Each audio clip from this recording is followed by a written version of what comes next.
नमस्ते दोस्तों, स्वागत है आपका इनसाइडर निवेश चैनल पर। दोस्तों, इन्फोसिस ने अपने क्वार्टर थ्री के रिजल्ट जारी कर दिए हैं। इस वीडियो में हम आसान भाषा में समझेंगे कि कंपनी का प्रदर्शन कैसा रहा, रेवेन्यू और प्रॉफिट में क्या बदलाव आया है और एक आम निवेशक के तौर पर इन नतीजों को कैसे देखना चाहिए। तो इस वीडियो में हम देखने वाले हैं। तो चलिए रिजल्ट देखते हैं। सबसे पहले बात करते हैं कंपनी के कमाई यानी रेवेन्यू की। तो इन्फोसिस ने इस क्वार्टर में लगभग 45,479 करोड़ का रेवेन्यू दर्ज किया है। पिछले साल क्वार्टर थ्री में रेवेन्यू था 41,764 करोड़ का, यानी सालाना आधार पर लगभग 9% की बढ़त है। पिछले क्वार्टर की तुलना में करीब 2% की ग्रोथ नज़र आ रही है। मार्केट को उम्मीद थी कि रेवेन्यू 45,000 करोड़ से 45,700 करोड़ के बीच में रहेगा। इन्फोसिस का रेवेन्यू ठीक उसी रेंज में आया है। इसका मतलब है कि कंपनी ने जो वादा किया था वही डिलीवर किया है। अब दोस्तों, अब अगर हम एक्सपेंसेस यानी खर्चे की बात करेंगे तो इस क्वार्टर में कंपनी के खर्चे रहे हैं 36,100 करोड़ के। पिछले क्वार्टर में देखेंगे तो 35,243 करोड़ के कंपनी के खर्चे थे और पिछले ईयर यानी पिछले साल सेम क्वार्टर से 32,953 करोड़ के खर्चे थे। अगर हम कंपैरिजन करेंगे तो ईयर ऑन ईयर देखेंगे तो 32,000 लगभग 33,000 से 36,000 हो गए और 35,000 से 36,000 इस क्वार्टर में हो गए क्वार्टर टू की कंपैरिजन में। तो खर्चे कंपनी के बढ़ते हुए नजर आ रहे हैं। अब दोस्तों, बात करते हैं नेट प्रॉफिट की। तो इस क्वार्टर में इन्फोसिस का नेट प्रॉफिट लगभग 6,666 करोड़ रहा है, जो पिछले साल के मुकाबले करीब 2% कम है। क्योंकि पिछले साल देखेंगे तो 6,822 करोड़ का पिछले साल सेम क्वार्टर में प्रॉफिट था। पिछले साल एक अच्छा प्रॉफिट कंपनी को था।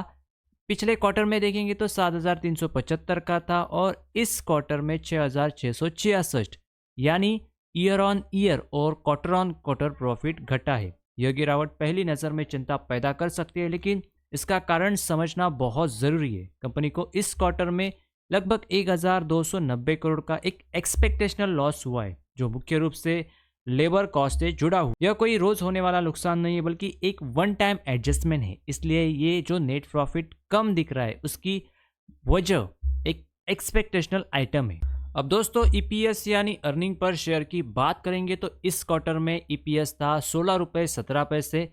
पिछले क्वार्टर में था 17 रुपये 76 पैसे और पिछले साल सेम क्वार्टर में था 16 रुपये 43 पैसे, यानी ईपीएस में भी गिरावट देखने को मिली है।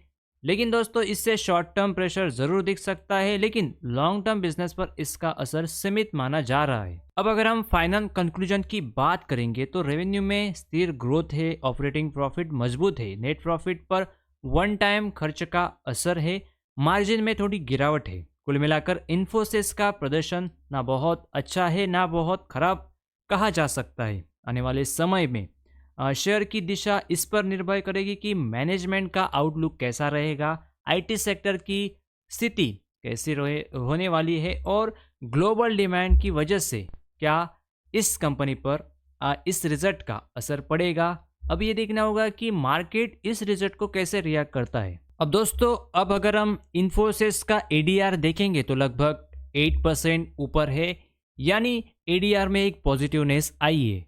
अब देखना होगा कि जब छुट्टी के बाद मार्केट जब ओपन होता है तो इस एडीआर को लेकर क्या पॉजिटिविटी हमारे मार्केट में भी आएगी। तो अब ये देखना बहुत ज़रूरी है, क्योंकि एडीआर का इतना उछालना ये हमारे मार्केट के लिए भी अच्छा संकेत हो सकता है।